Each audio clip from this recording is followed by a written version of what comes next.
isa dito. Coding. They call it yung upper and lower cleft. Para meron talagang mga procedures sa hospital that addresses that. We have one tita, she did, kasi she has to really operate her, kasi daw nagsasabi na. Hindi niya kasi nakita yung galvanic before so she went with the procedure, hindi pa niya nakita yung galvanic. Kasi nagluluha siya kasi pumapasok yung yung hair sa kasi nga nakaganon. So parang siya, parang facelift pero sa mata. Di ka dahil sa skin, tatangiin. Nakaka-sad kasi mata niya sobrang pulang-pula for 2 months.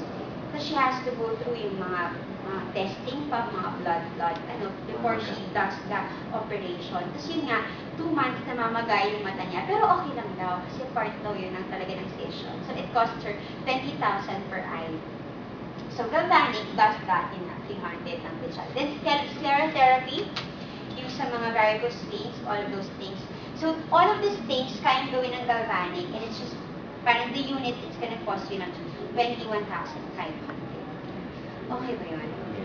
Actually, you always tell our friends nga na parang, if you can buy cellphone nga and spend 300, 500 pesos per week for your cellphone, why not spend for your face? Kasi yan na yung face mo forever, di ba? Yeah. Hindi lang pwedeng magpalit ng face. Parang you're going to be with that face for the rest of your life. So parang, why not invest on your face? Tapos, yun nga, to end our spa party, galvanic spa, it's really just available for 21,500. But with that, you get to take the spa to your home. Hindi kasama siya, sumama lang siya sa picture. So it comes with 2 months supply ng gels. After that, you get the products, all of the rest, if you want parang additional products, everything else you get discounts, 30% off all the succeeding products.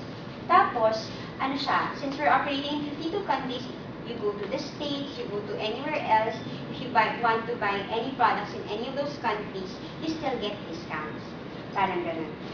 After you get your own galvanic kit, you also now have a choice to distribute galvanic to your friends as well and make profits.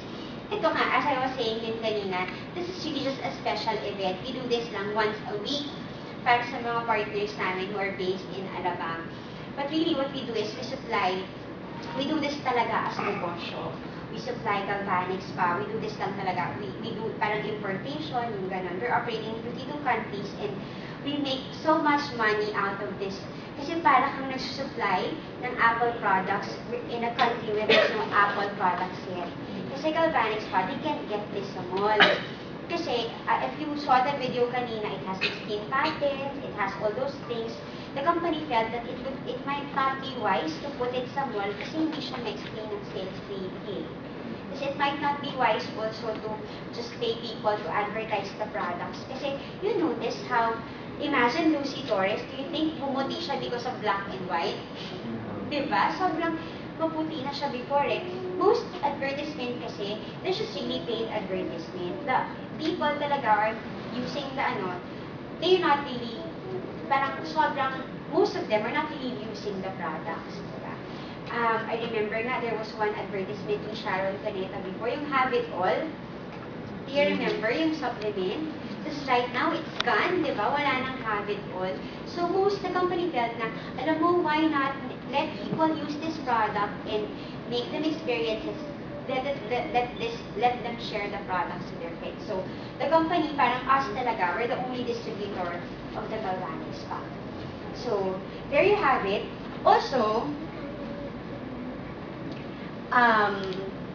yung transformation set naman, if you also want to get a transformation set, you get to save 7,200 kasi if you get galvanic spa, you get this at a discount price and you only get both packages for 38,300.